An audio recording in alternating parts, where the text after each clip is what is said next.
বিচার যত দেরি হবে, মিছিল তত বড় হবে। We demand justice for RG Kar.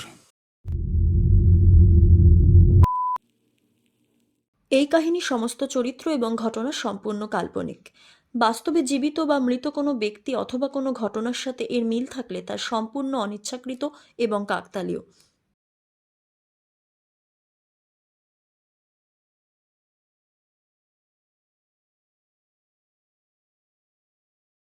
গল্প শুরু করার আগে একটা বিশেষ ঘোষণা। 221B হ্যারিসন রোড প্রেজেন্টস ঘরে বসে লেখো প্রতিযোগিতা। আপনার গল্প আমাদের অডিও স্টোরি। গ্রাম বাংলার প্রেক্ষাপটে ভূতের গল্প 3.5 থেকে 4,000 শব্দের মধ্যে আমাদেরকে পাঠান 15ই সেপ্টেম্বরের মধ্যে, আর জিতে নিন সুযোগ নিজের গল্পের অডিও স্টোরি শোনার। ডিটেলস এই স্ক্রিনের ব্যানারে রয়েছে। আপনারা শুনছেন 221B হ্যারিসন রোড, বাংলার ভূত, বাংলার ভয়, উল্টো পাল্টা গল্প নয়। আজ আপনারা শুনবেন প্রখ্যাত সাহিত্যিক বিভূতিভূষণ বন্দ্যোপাধ্যায়ের লেখা অভিশপ্ত গল্প অবলম্বনে আমাদের নিবেদন বরিশালের এক রাতে।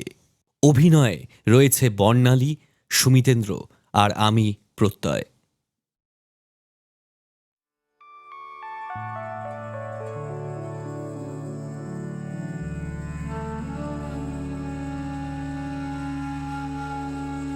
আমার জীবনে সেই একটা অদ্ভুত ব্যাপার সেবার ঘটেছিল। বছর 3 আগেকার কথা। আমাকে বরিশালের ওপারে যেতে হয়েছিল একটা কাজে। এ অঞ্চলের একটা গঞ্জ থেকে বেলা প্রায় 12টার সময় নৌকায় উঠলুম। আমার সঙ্গে এক নৌকায় বরিশালের এক ভদ্রলোক ছিলেন। গল্প গুজবে সময় কাটতে লাগলো। সময়টা পুজোর পরে। দিনমানটা মেঘলা মেঘলা কেটে গেল। মাঝে মাঝে টিপটিপ করে বৃষ্টিও পড়তে শুরু হলো। সন্ধ্যার কিছু আগে কিন্তু আকাশটা অল্প পরিষ্কার হয়ে গেল। ভাঙা ভাঙা মেঘের মধ্যে দিয়ে চতুর্দশীর চাঁদের আলো অল্প অল্প প্রকাশ হলো।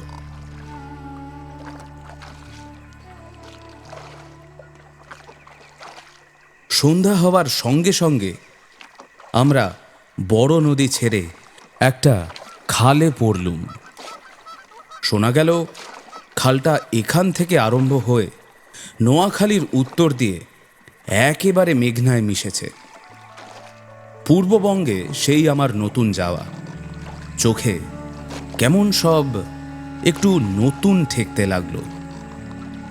অপরিসর খালের দুধারে বৃষ্টি স্নাত কেয়ার জঙ্গলে মেঘে আধো ঢাকা চতুর্দশীর জ্যোৎস্না চিকচিক করছিল।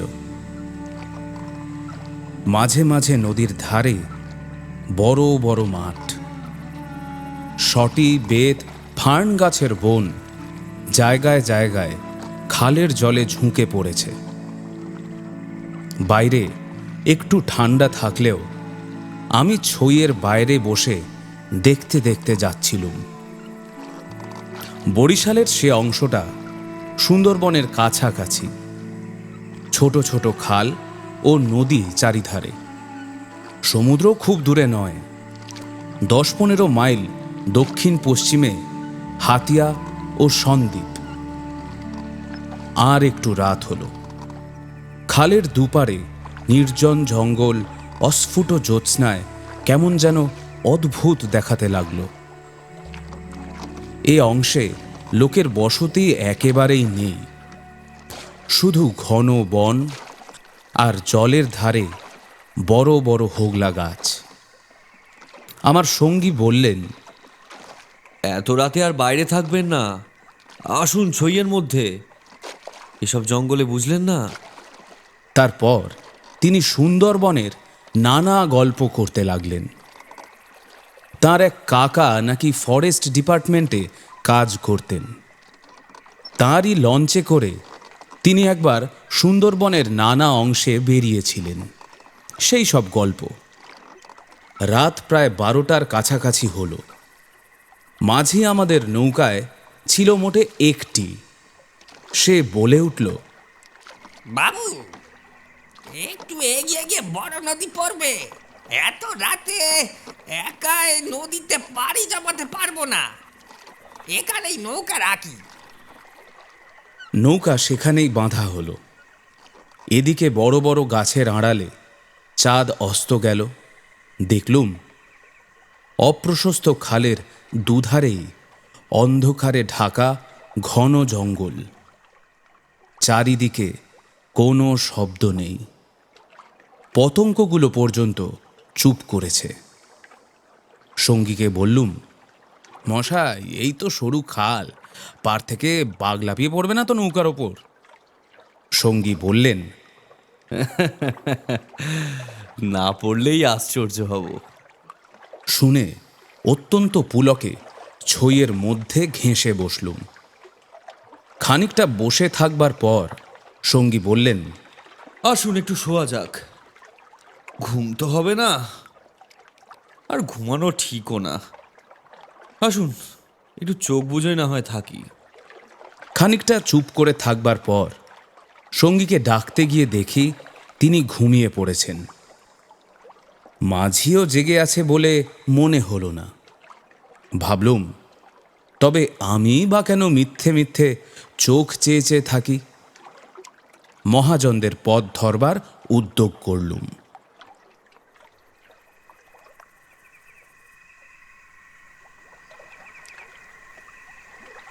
তারপর যা ঘটল সে আমার জীবনের এক অদ্ভুত অভিজ্ঞতা।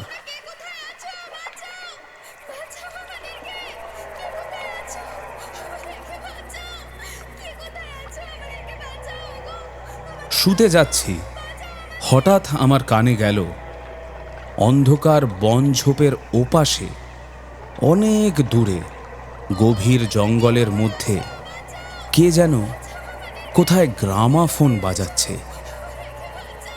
তাড়াতাড়ি উঠে বসলুম। গ্রামাফোন! এ বনে এত রাতে গ্রামাফোন বাজাবে কে? কান পেতে শুনলুম। গ্রামাফোন না, অন্ধকারে হিজল হিনতাল গাছগুলো যেখানে খুব ঘন হয়ে আছে সেখান থেকে কারা যেন উচ্চ কণ্ঠে আর্ত করুণ সুরে কি বলছে। খানিকটা শুনে মনে হলো সেটা একাধিক লোকের সমবেত কণ্ঠস্বর। প্রতিবেশীর তেতলার ছাদে গ্রামাফোন বাজলে যেমন খানিকটা স্পষ্ট, খানিকটা অস্পষ্ট, অথচ বেশ একটা একটানা সুরের ঢেউ এসে কানে পৌঁছয়, এও অনেকটা সেই ভাবের। মনে হলো যেন কতকগুলো অস্পষ্ট বাংলা ভাষার শব্দ কানে গেল, কিন্তু ধরতে পারা গেল না কথাগুলো কি। শব্দটা মাত্র মিনিট খানেক স্থায়ী হলো। তারপরেই অন্ধকার বনভূমি যেমন নিস্তব্ধ ছিল আবার তেমনি নিস্তব্ধ হয়ে গেল। তাড়াতাড়ি ছইয়ের বাইরে এলুম। চারিপাশে অন্ধকার ঝিঙের বিচির মতো কালো। বনভূমি নীরব, শুধু নৌকার তলায় ভাঁটার জল কলকল করে বাঁধছে। আর শেষ রাতের বাতাসে জলের ধারে কেয়া ঝোপে এক প্রকার অস্পষ্ট শব্দ হচ্ছে। পার থেকে দূরে হিজল গাছের কালো গুড়িগুলোর অন্ধকারে এক অদ্ভুত চেহারা হয়েছে। ভাবলুম সঙ্গীদের ডেকে তুলি, আবার ভাবলুম বেচারিরা ঘুমোচ্ছে, ডেকে কি হবে? তার চেয়ে বরং নিজে জেগে বসে থাকি। দাঁড়িয়ে দাঁড়িয়ে একটা সিগারেট ধরালুম। তারপর আবার ছইয়ের মধ্যে ঢুকতে যাব এমন সময় সেই অন্ধকারে ঢাকা বিশাল বনভূমির কোন অংশ থেকে সুস্পষ্ট উচ্চ আর্ত করুণ ঝিঁঝি পোকার রবের মতো তীক্ষ্ণ স্বর তীরের মতো জমাট অন্ধকারের বুক চিরে আকাশে উঠল। নৌকার মাঝিটা ধর্মর করে জেগে উঠল।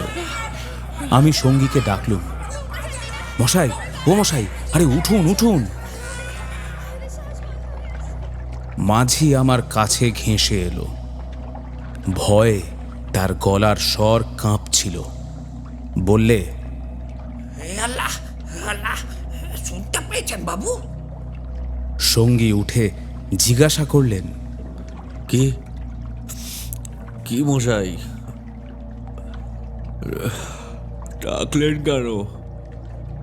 কোনো জানোয়ার টানোয়ার এলো নাকি? আমি ব্যাপারটা বললুম।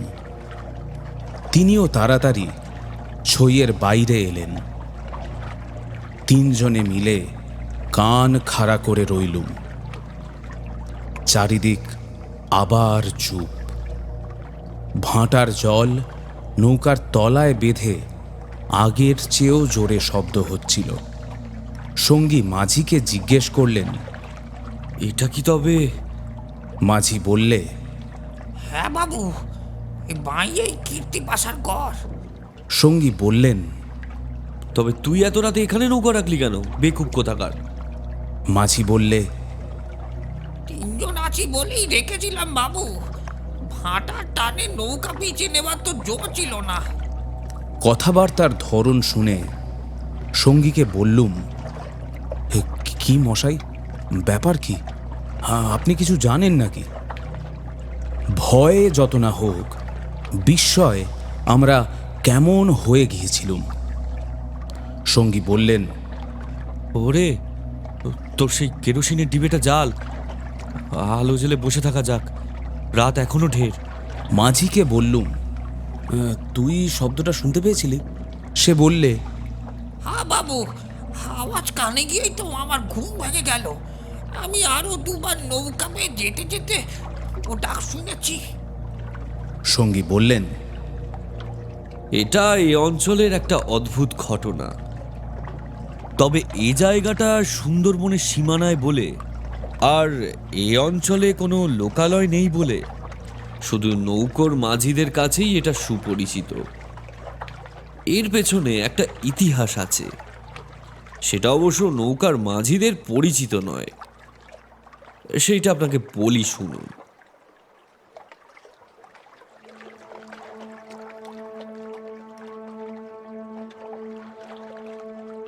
তিনশো বছর আগেকার কথা। মুনিম খাঁ তখন গৌড়ের সুবাদার। এ অঞ্চলে তখন 12 ভূঁইয়ার 2 প্রতাপশালী ভূঁইয়া রাজা রামচন্দ্র রায় ও ঈশা খাঁ মসনদী আলীর খুব প্রতাপ।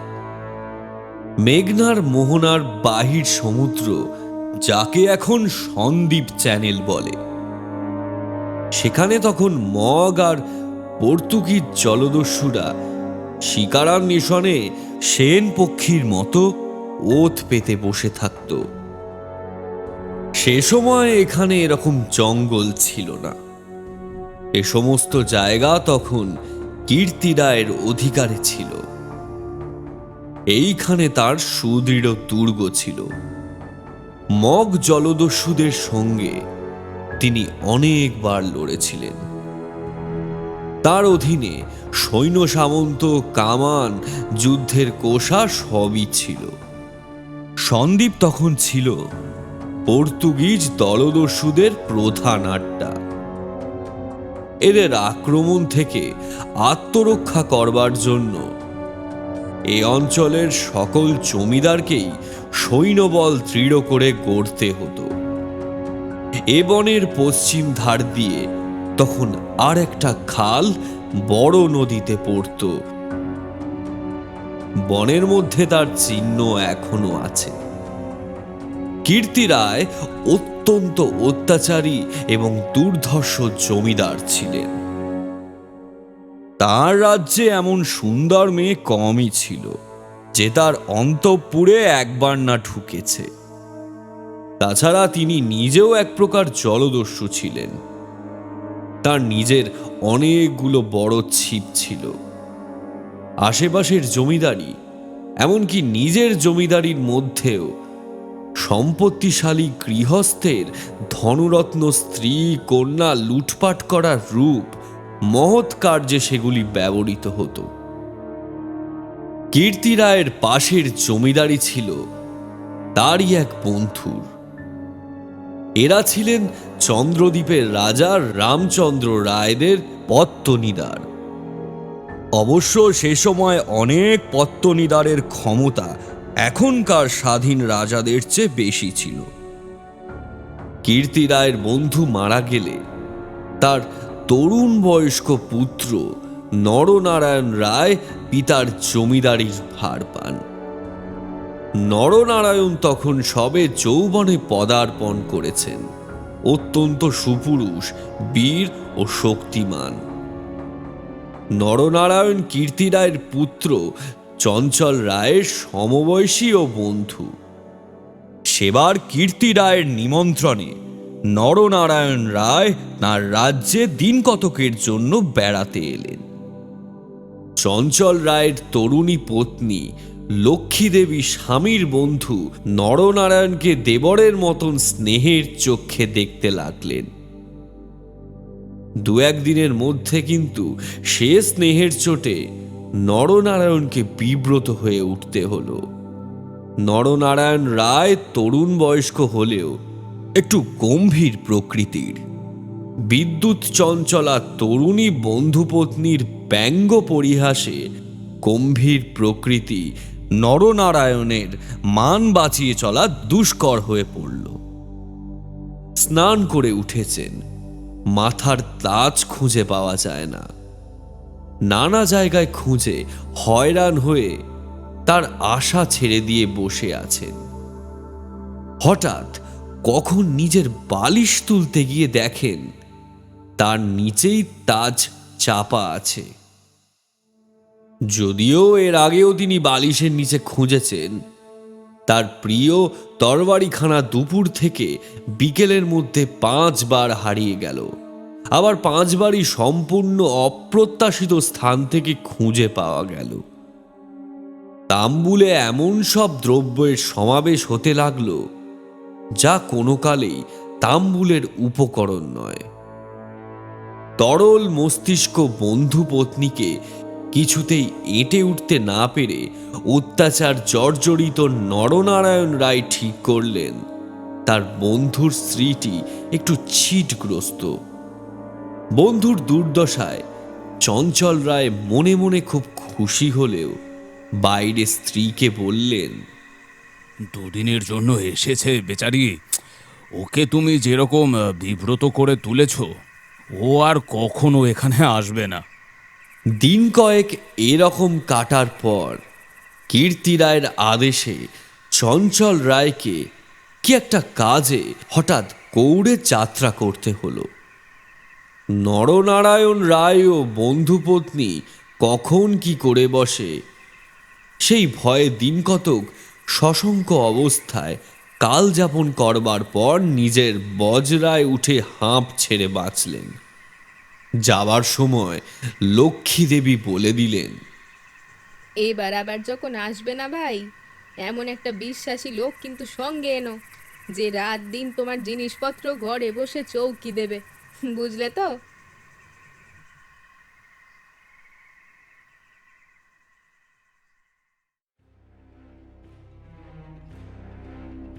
নরনারায়ণ রায়ের বজরা রায়মঙ্গলের মোহনা ছাড়িয়ে যাবার একটু পরেই জলদস্যুদের তারা আক্রান্ত হলো।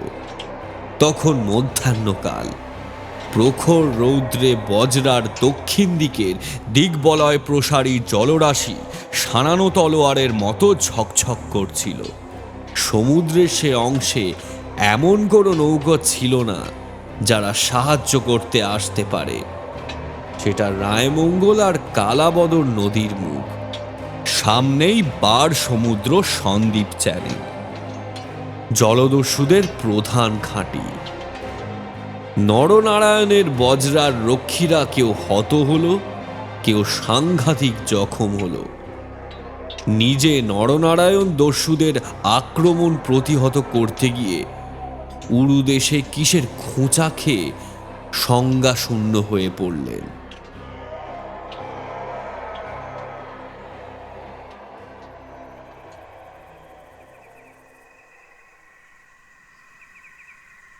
জ্ঞান হলে দেখতে পেলেন তিনি এক অন্ধকার স্থানে শুয়ে আছেন। তার সামনে কি যেন একটা নক্ষত্রের মতো চলছে। খানিকক্ষণ জোরে চোখের পলক ফেলবার পর তিনি বুঝলেন যাকে নক্ষত্র বলে মনে হয়েছিল তা প্রকৃতপক্ষে একটি অতি ক্ষুদ্র গবাক্ষ পথে আগত দিবালোক। নরনারায়ণ দেখলেন তিনি একটি অন্ধকার কক্ষের আর্দ্র মেজের ওপর শুয়ে আছেন। ঘরের দেওয়ালের স্থানে স্থানে সবুজ শ্যাওলার দল গজিয়েছে। আরো কদিন আরো করাত কেটে গেল, কেউ তার জন্য কোনো খাদ্য আনলে না। তিনি বুঝলেন যারা তাকে এখানে এনেছে তাকে না খেতে দিয়ে মেরে ফেলাই তাদের উদ্দেশ্য। সামনে নির্মম মৃত্যু। সে দিনমানও কেটে গেল।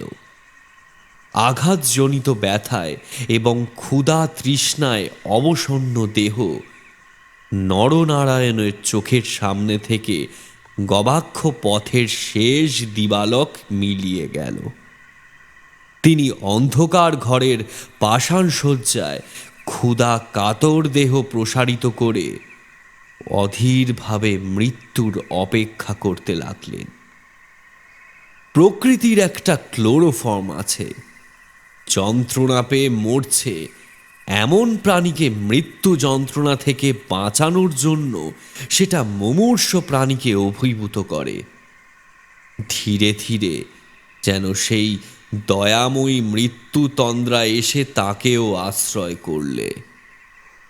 অনেকক্ষণ পরে, কতক্ষণ পরে তা তিনি বুঝতে পারলেন না, হঠাৎ আলো চোখে লেগে তার তন্দ্রাঘোর কেটে গেল। বিস্মিত নরনারায়ণ চোখ মেলে দেখলেন তার সামনে প্রদীপ হস্তে দাঁড়িয়ে তার বন্ধু পত্নী লক্ষ্মী দেবী। কথা বলতে গিয়ে লক্ষ্মী দেবীর ইঙ্গিতে নরনারায়ণ থেমে গেলেন। লক্ষ্মী দেবী হাতের প্রদীপটি আঁচল দিয়ে ঢেকে নরনারায়ণকে তার অনুসরণ করতে ইঙ্গিত করলেন। একবার নরনারায়ণের সন্দেহ হলো এসব স্বপ্ন নয় তো, কিন্তু ওই যে দীপশিখার উজ্জ্বল আলোয় আর্দ্র ভিত্তিগাত্রের সবুজ শ্যাওলার দল স্পষ্ট দেখা যায়। নরনারায়ণ শক্তিমান যুবক, ক্ষুধায় দুর্বল হয়ে পড়লেও নিশ্চিত মৃত্যুর গ্রাস থেকে বাঁচবার উৎসাহে তিনি দৃঢ় পদে অগ্রবর্তিনী ক্ষিপ্রগামিনী বন্ধুপত্নীর পশ্চাৎ পশ্চাৎ চললেন। একটা বক্রগতি পাথরের সিঁড়ি দিয়ে উপরে উঠে একটি দীর্ঘ সুড়ঙ্গ পার হবার পর তিনি দেখলেন যে তারা কীর্তি রায়ের প্রাসাদের সামনের খালধারে এসে পৌঁছেছেন। লক্ষ্মী দেবী একটা ছোট বেতে বোনা থলি বার করে তার হাতে দিয়ে বললেন, এতে খাবার আছে, এ কেনে খেও না।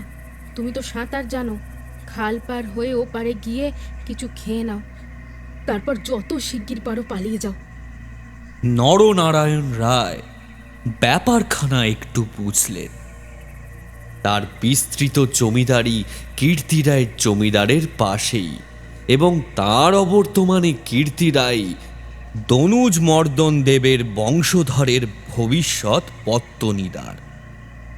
অত বড় বিস্তৃত ভূসম্পত্তি সৈন্য সামন্ত কীর্তি রায়ের হাতে এলে তিনি কি আর কিছু গ্রাহ্য করবেন?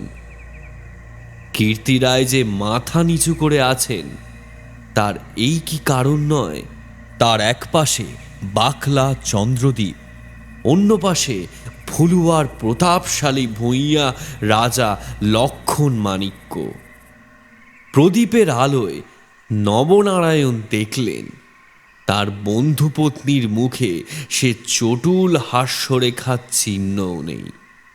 তার মুখখানি সহানুভূতিতে ভরা মাতৃমুখের মতো স্নেহ কোমল হয়ে এসেছে।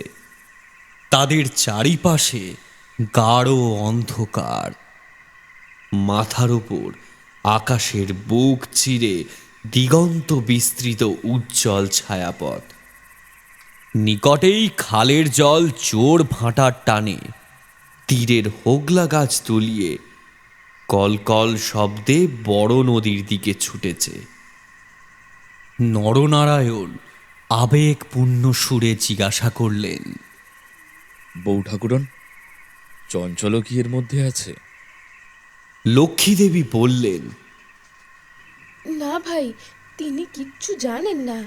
এসব শ্বশুর ঠাকুরের কীর্তি, এই জন্যই তাকে অন্য জায়গায় পাঠিয়েছেন।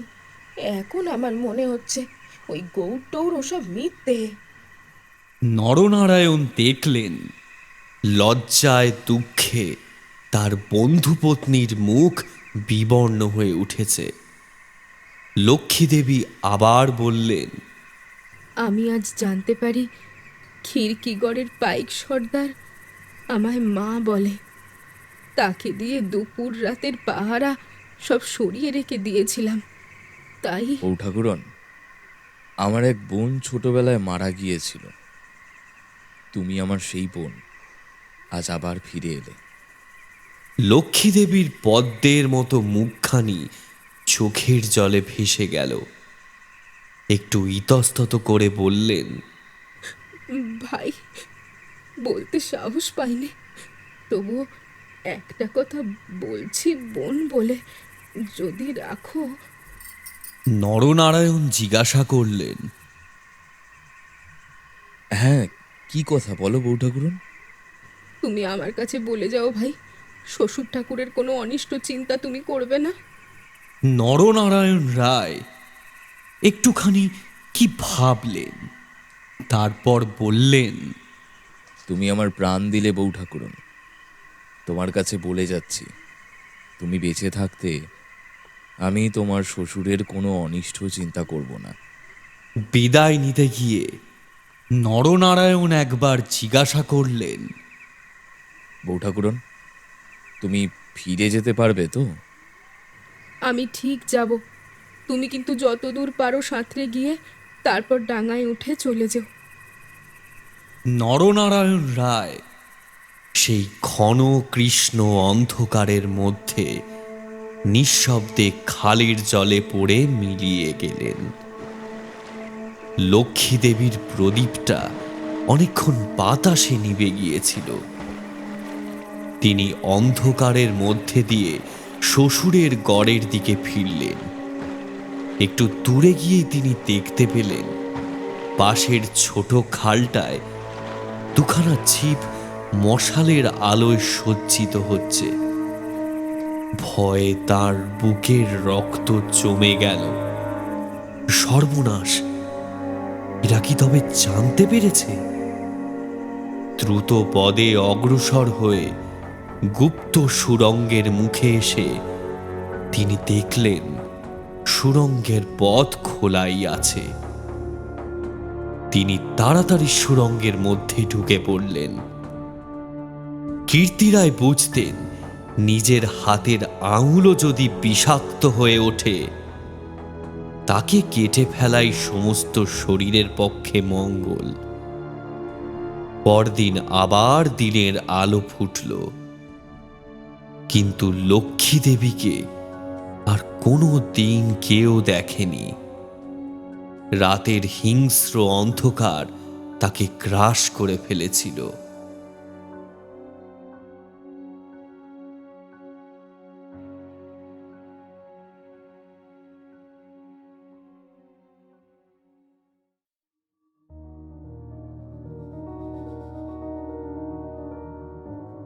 নরনারায়ণ রায় নিজের রাজধানীতে বসে সব শুনলেন। গুপ্ত সুড়ঙ্গের দুধারের মুখ বন্ধ করে কীর্তি রায় তার পুত্রবধূর শ্বাসরোধ করে তাকে হত্যা করেছেন। শুনে তিনি চুপ করে রইলেন। এর কিছুদিন পরে তার কানে গেল বাসুন তার লক্ষ্মী রায়ের মেয়ের সঙ্গে শীঘ্র চঞ্চলের বিয়ে। সেদিন রাত্রে চাঁদ উঠলে নিজের প্রাসাদ শিখরে বেড়াতে বেড়াতে চারিদিকে শুভ্র সুন্দর আলোয় সাগরের দিকে দৃষ্টিপাত করে দৃঢ়চিত্ত নরনারায়ণ রায়েরও চোখের পাতা যেন ভিজে উঠল। তার মনে হলো তার অভাগিনী বউ ঠাকুরানীর হৃদয় নিঃসারিত নিষ্পাপ অকলঙ্ক পবিত্র স্নেহের ঢেউয়ে সারা জগৎ ভেসে যাচ্ছে। মনে হলো তারই অন্তরের শ্যামলতায় জ্যোৎস্নাধূত বনভূমির অঙ্গে অঙ্গে শ্যামল সুন্দর স্ত্রী নীরব আকাশের তলে তাঁরই চোখের দুষ্ট হাসিটি তারায় তারায় নবমল্লিকার মতো ফুটে উঠেছে। নরনারায়ণ রায়ের পূর্বপুরুষেরা ছিলেন দুর্ধর্ষ ভূমধিকারী দস্যু। হঠাৎ পূর্বপুরুষের সেই বর্বর রক্ত নরনারায়ণের ধমনীতে নেচে উঠল। তিনি মনে মনে বললেন, আমার অপমান আমি একরকম ভুলেই গিয়েছিলাম বউ ঠাকুরন, কিন্তু তোমার অপমান আমি সহ্য করব না বউ ঠাকুরন।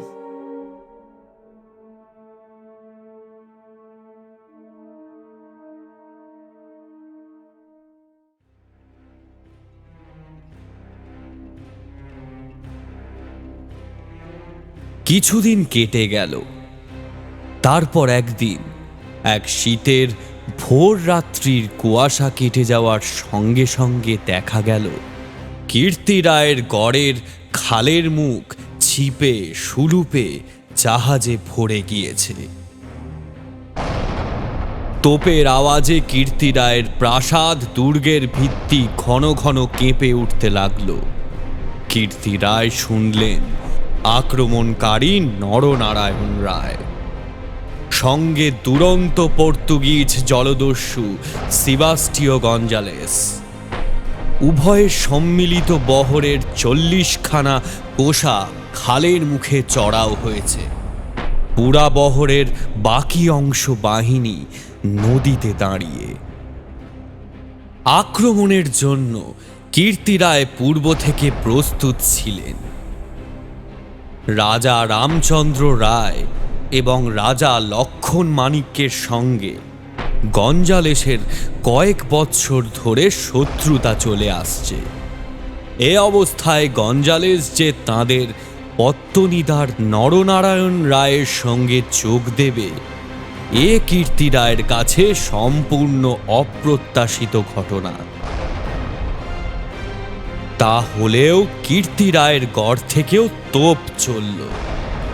গঞ্জালেস সুদক্ষ নৌবীর, তার পরিচালনে 10খানা সুলুপ চড়া ঘুরে গড়ের পাশের ছোট খালে ঢুকতে গিয়ে কীর্তি রায়ের নৌয়ারার এক অংশ দ্বারা বাধাপ্রাপ্ত হল।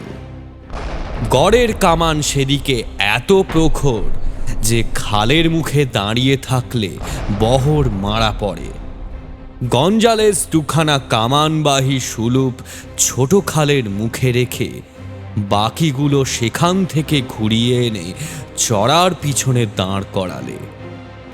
গঞ্জালেসের অধীনস্থ অন্যতম জলদস্যু মাইকেল রোজারিও ডি ভেগা এই ছোট্ট বহর খালের মধ্যে ঢুকিয়ে গড়ের পশ্চিম দিকে আক্রমণ করবার জন্য আদিষ্ট হল। অতর্কিত আক্রমণে কীর্তি রায়ের নৌয়ারা শত্রুবহর কর্তৃক ছিপিয়াটা বোতলের মতো খালের মধ্যে আটকে গেল। বার নদীতে গিয়ে যুদ্ধ দেবার ক্ষমতা তাদের আদেও রইল না।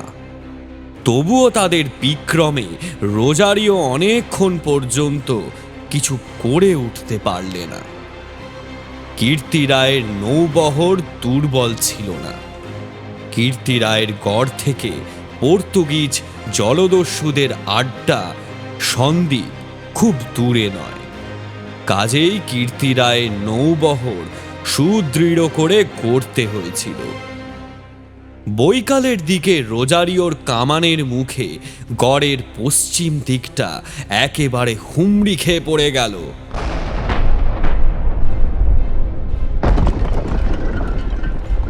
নরনারায়ণ রায় দেখলেন প্রায় 30 খানা কোষা জখম অবস্থায় খালের মুখে পড়ে কীর্তি রায়ের গড়ের কামানগুলো সব চুপ।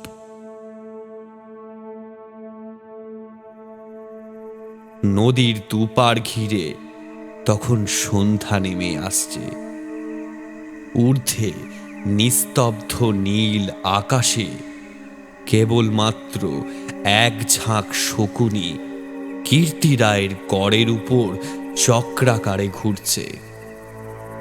হঠাৎ বিজয়োন্মত্ত নরনারায়ণ রায়ের চোখের সম্মুখে বন্ধুপত্নীর বিদায়ের রাতের সন্ধ্যার পদ্মের মতো বিষাদ ভরা ম্লান মুখখানি, কাতর মিনতিপূর্ণ সেই চোখ দুটি মনে পড়ল।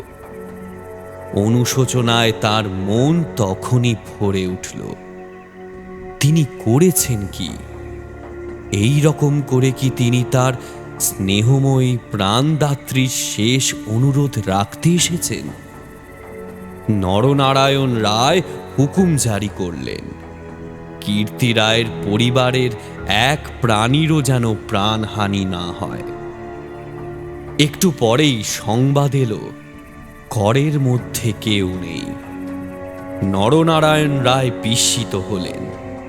তিনি তখনই নিজে গড়ের মধ্যে ঢুকলেন।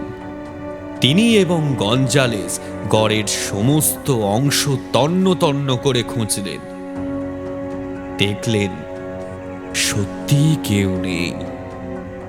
পর্তুগিজ বহরের লোকেরা গড়ের মধ্যে লুটপাট করতে গিয়ে দেখলে মূল্যবান দ্রব্যাদি বড় কিছু নেই।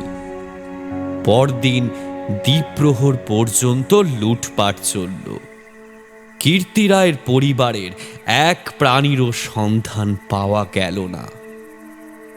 অপরাহ্নে কেবলমাত্র দুখানা সুলুভ খালের মুখে পাহারা রেখে নরনারায়ণ রায় ফিরে চলে গেলেন।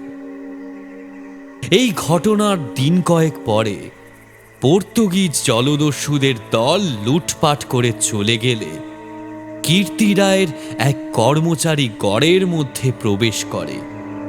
আক্রমণের দিন সকালেই এই লোকটি গড় থেকে আরো অনেকের সঙ্গে পালিয়েছিল। ঘুরতে ঘুরতে একটা বড় থামের আড়ালে সে দেখতে পেলে একজন আহত মুমূর্ষু লোক তাকে ডেকে কি যেন বলবার চেষ্টা করছে। কাছে গিয়ে সে লোকটাকে চিনলে। লোকটি কীর্তি রায়ের পরিবারের এক বিশ্বস্ত পুরনো কর্মচারী। তার মৃত্যুকালীন অস্পষ্ট বাক্য আগন্তুক কর্মচারীটি মোটামুটি যা বুঝলে তাতেই তার কপাল ঘেমে উঠল। সে বুঝলে কীর্তি রায় তার পরিবারবর্গ এবং ধনরত্ন নিয়ে মাটির নিচের এক গুপ্ত স্থানে আশ্রয় নিয়েছেন এবং এই লোকটি একমাত্র তার সন্ধান জানে।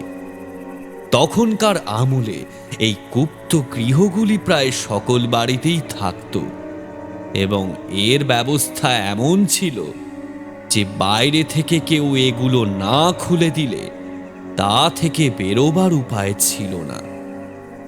কোথায় সে মাটির নিচের ঘর তা স্পষ্ট করে বলবার আগে আহত লোকটি মারা গেল। বহু অনুসন্ধানেও গড়ের কোন অংশে গুপ্ত গৃহ ছিল তা কেউ সন্ধান করতে পারলে না। এই রকমে কীর্তি রায় ও তার পরিবারবর্গ অনাহারে তিলে তিলে শ্বাসরুদ্ধ হয়ে গড়ের যে কোন নিভৃত ভূগর্ভস্থ কক্ষে মৃত্যুমুখে পতিত হলেন তার আর কোনো সন্ধানই হল না। সেই বিরাট প্রাসাদ দুর্গের পর্বত প্রমাণ মাটি পাথরের চাপে হতভাগ্যদের সাদা হাড়গুলো কোন বায়ুশূন্যে অন্ধকার ভূকক্ষে তিলে তিলে গুঁড়ো হচ্ছে কেউ তার খবর পর্যন্ত জানে না।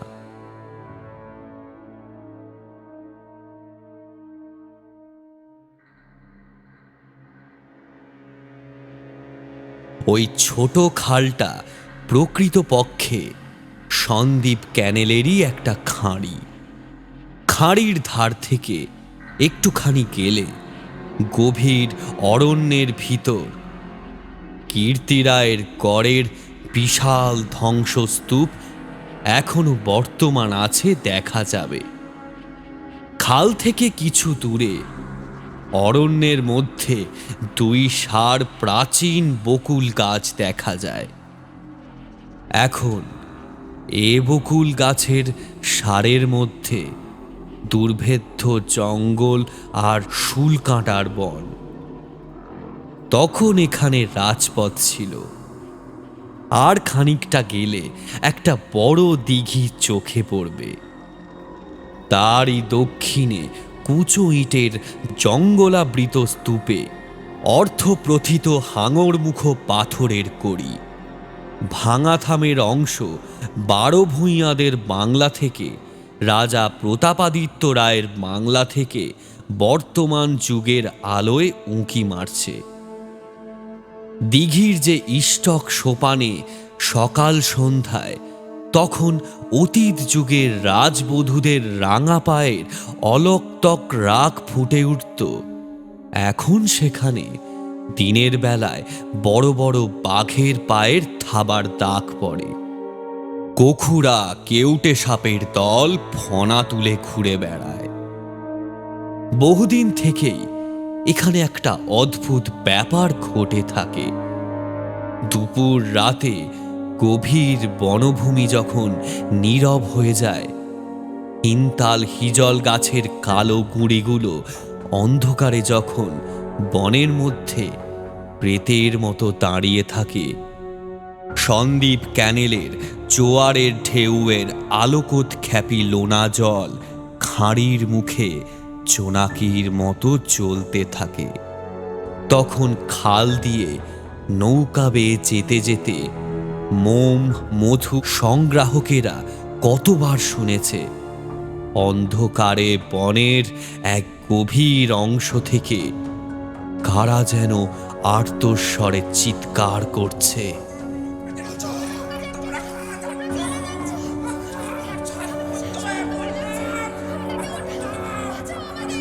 ভয়ে বেশি রাতে এ পথে কেউ নৌকো বইতে চায় না।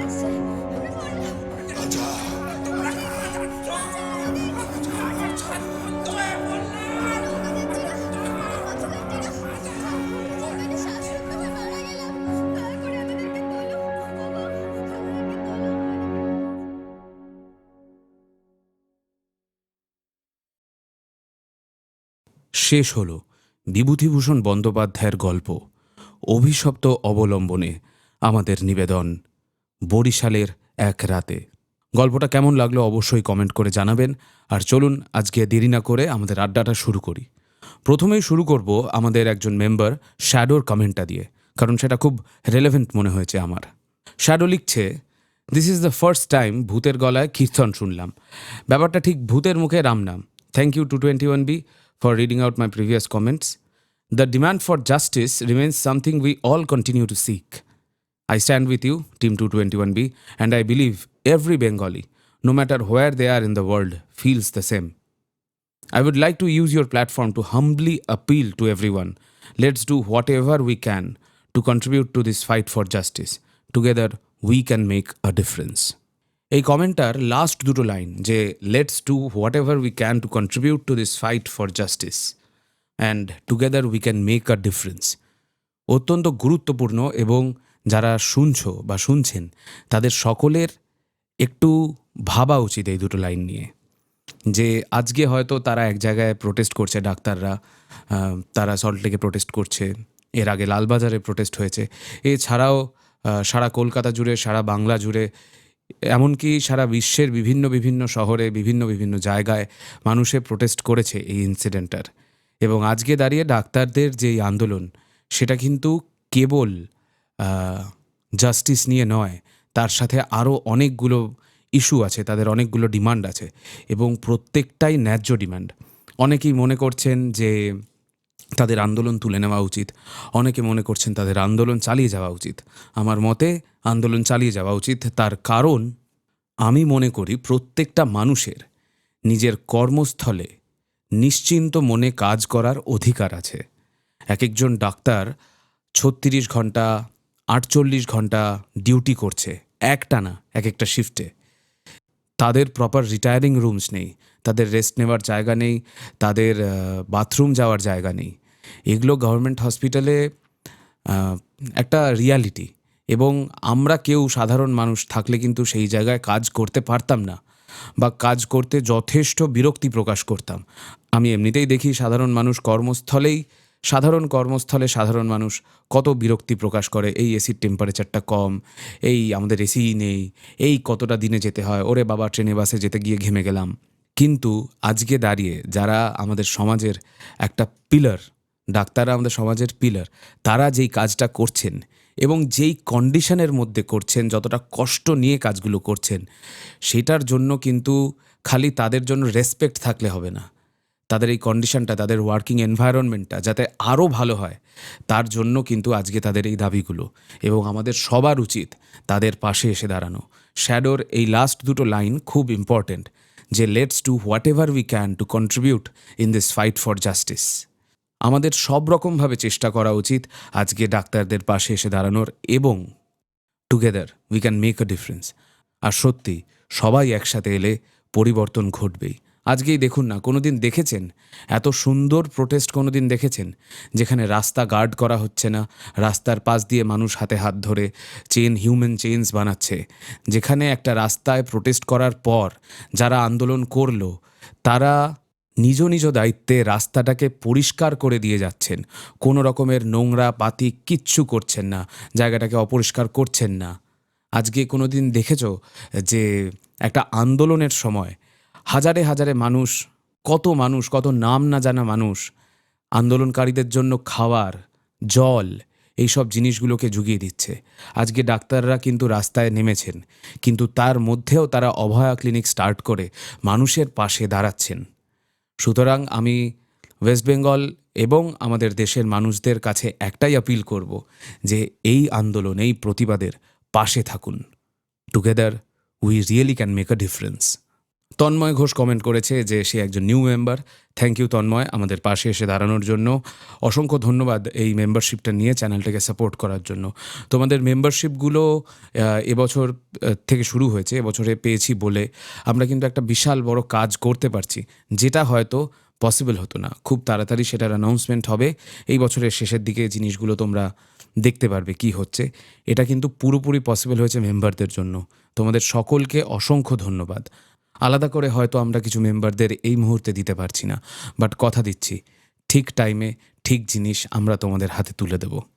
আমাদের মেম্বার কুষ্মান্ডোলাইট, আই গেস, বা কুষ্মান্দরিত, whatever it may be, এখনও ক্লারিফিকেশনটা পাইনি। যাই হোক, বলছে তালদিঘি কবে আসবে? তালদিঘি আসবে, কারণ তালদিঘি আসবে, আমরা তালদিঘির জন্য একটু ওয়েট করে যাই। তালদিঘির পরপর 3-4টে ভালো গল্প রেডি করা হচ্ছে অলরেডি। তো যখন আসবে তালদিঘি, তোমরা 1-2 সপ্তাহের মধ্যেই, তোমরা 1-2 উইকের মধ্যেই অনেকগুলো এপিসোড পেয়ে যাবে। আমাদের মেম্বার মধুমিতা গাঙ্গুলি বিহার থেকে কমেন্ট করে বলছেন, wonderful story telling, this is Madhumita Ganguly from Begusarai, Bihar, মানে প্রবাসী বাঙালি। দেখে খুব ভালো লাগলো কমেন্টটা, যে আমাদের ওয়েস্ট বেঙ্গল, বাংলাদেশ ছাড়াও আস্তে আস্তে আমাদের জিওগ্রাফিক্যাল রিচটা আরও ছড়িয়ে যাচ্ছে, আরও মানুষ শুনছে। ব্যাঙ্গালোর থেকে, মুম্বাই থেকে, রাজস্থান থেকে অনেকজনকে কমেন্ট করতে দেখেছি এর আগে, বাইরের বিভিন্ন দেশ থেকেও সবসময় দেখি। খুব ভালো লাগে দেখে যে যারা বাংলার বাইরে আছে, যারা নিজেদের হোমল্যান্ডটা ছেড়ে বাইরে আছে, তারাও আমাদের গল্পগুলোকে শুনছে। আমাদের মেম্বার সৌরভ মজুমদারকে অসংখ্য ধন্যবাদ আমাদেরকে একটা সুপার থ্যাঙ্কস দিয়ে এনকারেজ করার জন্য। Thank you so much.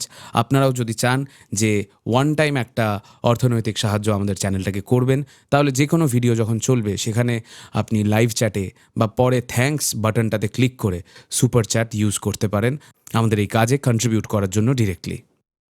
আমাদের মেম্বার নীলকান্ত বেরা বলছেন, খুব ভালো লাগলো গল্পটা, আমি কাশ্মীর থেকে শুনছি, বাড়ি আমার পশ্চিম মেদিনীপুর, আপনাদের গল্প খুব ভালো লাগে। এই কমেন্টটা পড়েছে বিষ্ণুপুরের জঙ্গলে এক রাত এই গল্পটাতে। থ্যাংক ইউ সো মাচ দাদা আমাদের পাশে এসে দাঁড়ানোর জন্য, অসংখ্য ধন্যবাদ।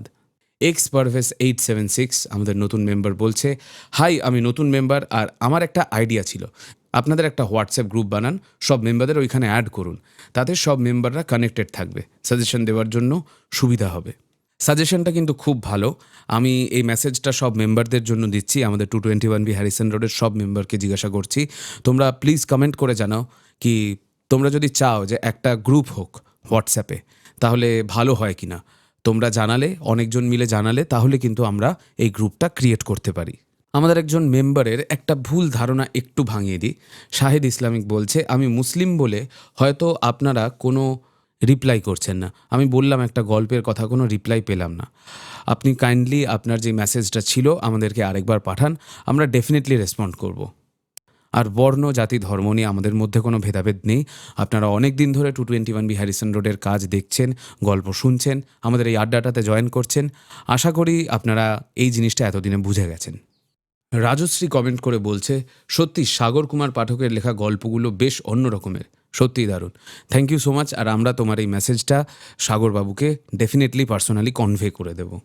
বর্ধমানের এক গ্রামে এই গল্পে সোহেব আবদুল্লাহ কমেন্ট করেছে, excellent story Paromita Chatterjee. Thank you so much. পারমিতাদির পক্ষ থেকেও তোমাকে অসংখ্য ধন্যবাদ জানাই। আর তোমার কমেন্টের কথাটা আমি ডেফিনেটলি পারমিতাদিকে নিজে কনভে করব। এছাড়াও নদিয়া থেকে কমেন্ট করেছে বিজয় শীল, হাওড়া থেকে কমেন্ট করেছে জৈন দেওয়ান, বর্ধমান থেকে আমাদের সাথে জয়েন করেছে সুমন চক্রবর্তী, বাঁকুড়া থেকে রয়েছে জয়ন্ত রায়। সর্বরী চক্রবর্তী বলছেন, খদ্দের নয় ওটা খদ্দর, বাংলা ভাষাটা ঠিক করে উচ্চারণ করুন। একদমই ঠিক বলেছেন ম্যাডাম, আমরা ডেফিনেটলি এটা একটা ভুল হয়ে গেছে, আমরা চেষ্টা করি মনিটর করার, বাট মাঝে মধ্যে এরকম একটা স্লিপ আপ হয়ে যায়। আমরা ডেফিনেটলি নেক্সট টাইম এই ভুলগুলোকে আরও কমানোর চেষ্টা করব। Thank you for coming out আর আমাদেরকে এটা ধরিয়ে দেওয়ার জন্য। টেকনো ইন্ডিয়া, হায় হায়, এই তো একেবারে কলেজের নামেই নাম। যাই হোক, টেকনো ইন্ডিয়া বলছে, আপনাদের গল্প আমার খুব ভালো লাগে, রোজ রাতে ঘুমানোর সময় ভূতের গল্প শুনি আর সেই ছোট্টবেলার কথা মনে পড়ে যায়। ধন্যবাদ আপনাদের টিমকে এত সুন্দর গল্প শোনানোর জন্য, আর ধন্যবাদ আপনাকে নিজের টাইম বার করে এই কমেন্টটা করার জন্য। অনেকেই কিন্তু গল্প শুনে বেরিয়ে যায়, সাবস্ক্রাইব করতে ভুলে যায়, লাইক করতে ভুলে যায়, কমেন্ট করা তো অনেক দূরের কথা। বাট আমি সকলকে রিকোয়েস্ট করব, তোমরা তো প্রায় 40-45 মিনিট, 1 ঘন্টা 1.5 ঘন্টা ধরে গল্প শুনছো, তার মধ্যে পারলে প্লিজ ড্রপ আ কমেন্ট। খুব ভালো লাগে তোমাদের কমেন্টগুলো পড়তে। নিক্কান ইকোজ ইউজার নেম একটা ভালো কমেন্ট করেছে যে শুনতে শুনতে কমেন্ট লাইক দিতেই ভুলে যাই। তা এইটা প্লিজ করবেন না। যারা গল্পটা শুনছেন, গল্পের শুরুতেই হোক বা শেষে, অ্যাটলিস্ট একটা লাইক, একটা কমেন্ট ড্রপ করবেন যে চলে এসেছি গল্প শুনতে, ধরুন শুরুতেই করলেন। এই কমেন্টগুলো আমাদেরকে খুব হেল্প করে আপনাদের দিকটা বুঝতে, যে শ্রোতারা কোথা থেকে শুনছে, কিভাবে শুনছে, তারা কি চাইছে না চাইছে, বা আমাদের যখন ভুল হয়ে যাচ্ছে আপনারাই কিন্তু ধরিয়ে দেন। যেরকম একটু আগে একটা কমেন্ট পড়লাম, তো প্লিজ কমেন্ট করবেন বেশি করে, যাতে আমরা আপনাদের সাথে আরও এনগেজ করতে পারি। একজন ইউজার, যার ইউজার নেমটা ডিফল্ট আছে তাই বুঝতে পারছি না, বলছে, আমি ফলতা 24 পরগনা সাউথ থেকে শুনছি, আরও ভয়ঙ্কর গা ছমছমে ভূতের গল্প শুনতে চাই, তবে যতগুলো গল্প আমি শুনেছি সবগুলো নাম্বার 1। স্বাগতা চ্যাটার্জি বলছে, লেখক সাগর কুমার পাঠকের আরও গল্প চাই। ডেফিনেটলি সাগরবাবু আমাদের জন্য আরও গল্প লিখছেন।